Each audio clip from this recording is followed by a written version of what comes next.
আমাৰ সমাজত তৃতীয় লিংগৰ লোকসকলক এই সমাজৰে অংশ হিচাপে এতিয়াও বহুলোকে সম্পূৰ্ণৰূপে আঁকোৱালি ল'ব পৰা নাই।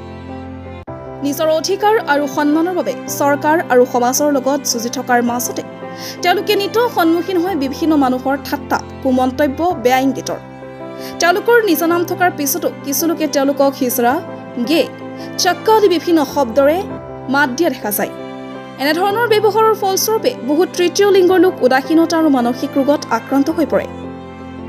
একেধৰণৰ সমস্যাৰ সন্মুখীন হোৱাৰ পিছত বঙাইগাঁও চহৰৰ ৱাৰ্ড নং 25ৰ বাসিন্দা বিমল বৰ্মন ওৰফে সোণাই বৰ্মনে বঙাইগাঁওবাসী ৰাইজক তেওঁৰ মনৰ কিছু কথা ব্যক্ত কৰে।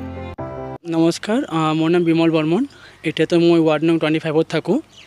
আপোনালোকে সবে গম পোৱা, স্কুল লাইফত আৰু প্ৰাইভেট লাইফত সবে দেখিছে আমাক, যেতিয়া টিউশ্যন গৈছিলোঁ তো সবে গম পায় মোক আজিকালি। তো মই যিটো নামত পৰিচিত আছিলোঁ বিমল বৰ্মন নামত, সেইটো নামত মই এতিয়া নাই। এতিয়া মই নিজে নিজে লাহে গম পাইছোঁ যে মই আজিলৈ ট্ৰান্স উমেন, যিটো আমাৰ ট্ৰান্স কমিউনিটিৰ পৰা যিটো আমি বিলং কৰিছোঁ। ট্ৰান্সজেণ্ডাৰ এটা ট্ৰান্স উমেন দুটা ভাগ আছে। ট্ৰান্স উমেনটো হৈছে যিটো ল'ৰাৰ পৰা ছোৱালী হয় আৰু আমাৰ হৰমন থেৰাপি ষ্টাৰ্ট হয়। ট্ৰান্সজেণ্ডাৰ এজন আছে যিটো হিজৰা বুলি কয়, কিন্তু এইটো আমাৰ কমিউনিটি হয়। আজি মই যিটো পোচাক পিন্ধিছোঁ সেইটো পোচাকত মই যেতিয়া ৰাস্তাত ওলাম, মানুহ মোক ছক্কা বুলি ক'ব, হিজৰা বুলি ক'ব, গে বুলি ক'ব, হোমো বুলি ক'ব।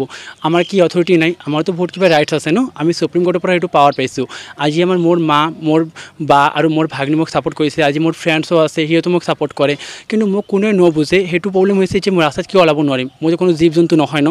মই যেতিয়া জন্ম লৈছোঁ তেতিয়া মই কি গম পাইছোঁ নেকি মই এনেকুৱা, বা মোক ভগৱানে বনাইছে? মোৰ আত্মাটো কি? এইটো মোৰ মনটো চাব লাগিব ন, যে মোৰ আত্মাটো কি, মই কি বিচাৰোঁ। আৰু মোৰ ৰাস্তাত ওলালে মানুহ ক'ব গে, হিজৰা, ছক্কা বুলি এইবিলাক ক'ব।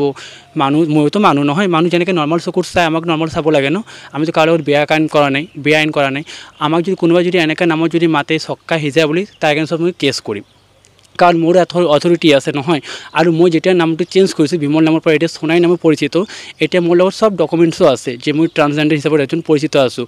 তো মোৰ এইটো ক'ব লগা আছে যে কোনো যাতে মোক টৰ্চাৰ নকৰে ৰাস্তাত। আৰু যদি কোনোবাই যদি মোক বেয়া কাৰণে যদি টৰ্চাৰ কৰে বা যদি মোৰ মেণ্টেলি টৰ্চাৰ পাওঁ, তেনেহ'লে মই কিন্তু ৰেছপঞ্চিবিলিটি সিহঁতৰ হ'ব। কাৰণ গে, বাইছেক্সুৱেল, লেছবিয়ান সিহঁতে কি মানুহ নহয়? আমিওতো মানুহ নহয়। আমি মানুহ বুলি পৰিচিত হৈছোঁ। মানুহ আমাক বেয়া থিংকিং দেখাব, বেয়াভাৱে মাতিব, চবখিনি কৰিব, এইবিলাক মই ভাল নাপাওঁ। চ' মোৰ আগত মানে এইটো ক'ব লগা আছে যে মোৰ মা যিমান ছাপোৰ্ট কৰিছে, আগবঢ়াই গৈছোঁ। মোক বাছ মানুহ ছাপোৰ্ট কৰিব লাগে, মোক বেয়া হিচাপত মাতিব নালাগে নহয়। মই যিটো আছোঁ মোক বাচিব লাগে। মোৰ অধিকাৰ আছে। মোৰ অধিকাৰ মই নিজে চাব লাগিব ন। আৰু মোৰ যদি কিবা এটা হৈ যায় এইটো কোনে চাব? কাৰণ মোৰ মাক আজি ৰাস্তাত যাব, মানুহ ক'ব যে ৰাস্তা বিধি যাই আছে, তোমাৰ ল'ৰা এনেকৈ কৰি আছে, এইটো কৰি আছে, এইবিলাক কি? আৰু মোৰ মা মোক ছাপোৰ্ট কৰিছে, মই কি এইটো মই গম পাওঁ ন। মই 18 ইয়াৰ্ছ এডাল্ট হৈছে, এতিয়া 24 চলি আছে মোৰ ইয়াৰ্ছ। তো মই এইটো কি কৰিম? আৰু মোক যেনেকৈ বনাইছে মইতো বিচাৰি আছোঁ যে মোৰ লাইফটো মোক আগত যাব দিয়া। এনেকৈ নহয় যে মোক কিবা বেয়া ক'ব, বেয়া মাতিব, এনেকৈ মই কিন্তু টলাৰেট নকৰোঁ নহয়। আজি মই মানুহ মোক এনেকৈ ছাপোৰ্ট কৰক যে মই এজন ট্ৰান্সজেণ্ডাৰ হিচাপত আছোঁ। আৰু মই এতিয়ালৈকে কোনো ট্ৰান্সজেণ্ডাৰ ক'ব পাৰে যে মই হিজৰা নহয়, এইটো ট্ৰান্স উমেন বুলি ক'ব পাৰে। কাৰণ মই হৰমন থেৰাপি ষ্টাৰ্ট কৰিম। মোৰ লগত চব ডকুমেণ্ট আছে, আপোনালোকে চাব পাৰে। এইটো TG কাৰ্ড হয়, ট্ৰান্সজেণ্ডাৰ কাৰ্ড। ঠিক আছে, এইটো মোৰ ট্ৰান্সজেণ্ডাৰ কাৰ্ড আৰু এইটো মোৰ চাৰ্টিফিকেট। আৰু আমাৰ গাঁৱত মই এইখিনি জেগাত যে থাকোঁ, এইখিনি গাঁৱত মানুহ আছে, মোৰ পিছে কথা ক'ব, মোক কিবা কিবি ক'ব, কিন্তু আগত আহি কিন্তু কোনোবাই একো নকয়। মোৰ মা আজি কামত গৈছে, যাই কিনে কৈছে এই এনেকৈ ইণ্টাৰভিউ দিব, এনেকৈ কৰিব, তো সমাজতো থাকিব নোৱাৰিব। সমাজ মোক কি কৰিব? সমাজ খুৱাই নপঢ়ায়। আজি যদি সমাজ যদি মোক যদি ইয়াৰ পৰা ওলাব পাৰে, মই চেলেঞ্জ কৰিছোঁ। কোনে মোক টাচ কৰিব বডিত আৰু কোনে ইয়াৰ পৰা ওলাব, মই চেলেঞ্জ কৰিছোঁ। আগত মোক টাচ কৰি দেখাওক আৰু সমাজৰ পৰা ওলাই দিয়ক, তেনেহ'লে মই তাৰ এগেইনষ্টত কি কৰিম? আৰু যদি মোক কোনোবা যদি বেয়া থিংকিং চাইছে আৰু যদি কিবা মাতিছে, সোণাই বুলি মাতিব লাগিব, এইটো মোৰ নাম এতিয়া পৰিচিত হৈছে।